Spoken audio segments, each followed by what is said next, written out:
All right, with any of these chart or graph questions, my ideal situation is that I just kind of look at the table first and just see if any of the choices are incorrect based on the data.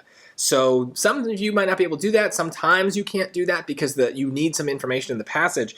But here I think it's pretty self-explanatory, right? Rate of speech, you have some numbers that are big, some numbers that are small.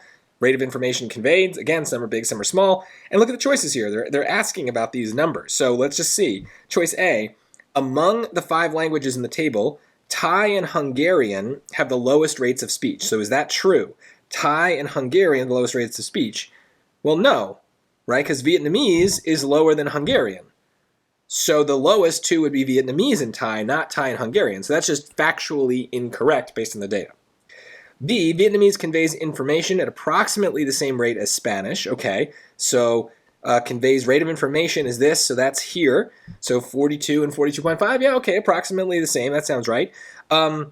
Vietnamese conveys information at approximately the same rate as Spanish despite being spoken at a slower rate. Well, yeah, Vietnamese is spoken at a slower rate, right? It's 5.3 compared to 7.7, so that just seems true. Now, that doesn't mean it's right, because there might be multiple answers that are accurate, and then we have to pick one that goes with the researcher's claim.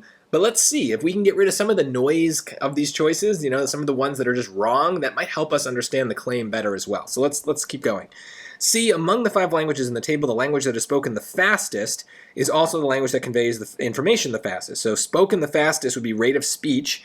So spoken the fastest, let's use a different color here. Spoken the fastest, I guess, is Spanish.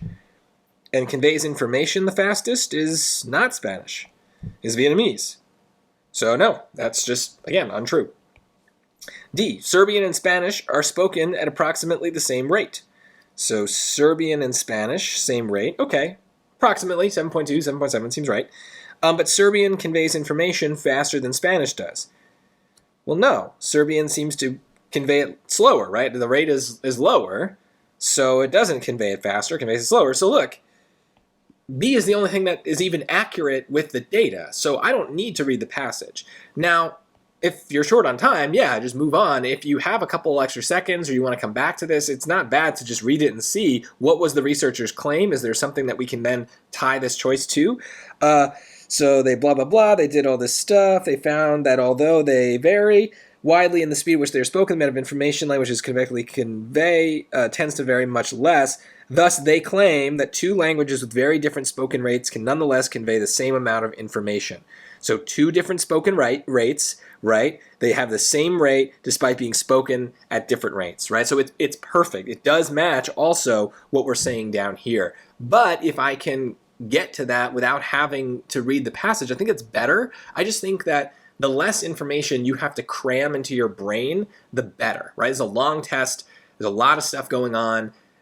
To me, at least, looking at just 2 numbers at a time and knowing which one is bigger or smaller is much less taxing on my brain than having to read a passage, understand a claim, and then support that claim. It just takes more time in my mind. If your brain works differently, then still, your goal should be the same as mine. Your overall goal is to find the path of least resistance to the answer, right? Like, what can you do to get there? So I feel like I'm always doing that when I do dumb summaries, when I look at specific words and answer choices, strong words. That's all with the same goal in mind, is I don't want to have to think deeply about any of these passages. I don't have the time and I don't have the brain power. So I need to cut corners in some ways, but there are reliable shortcuts that won't get us into traps, okay? And here I do think we have one. If you're given a table or a graph, try to just see if you understand it enough to determine the accuracy of the choices before you dive into the nuances of what the graph is supposed to say. You might just be able to get it right without having to read the passage at all.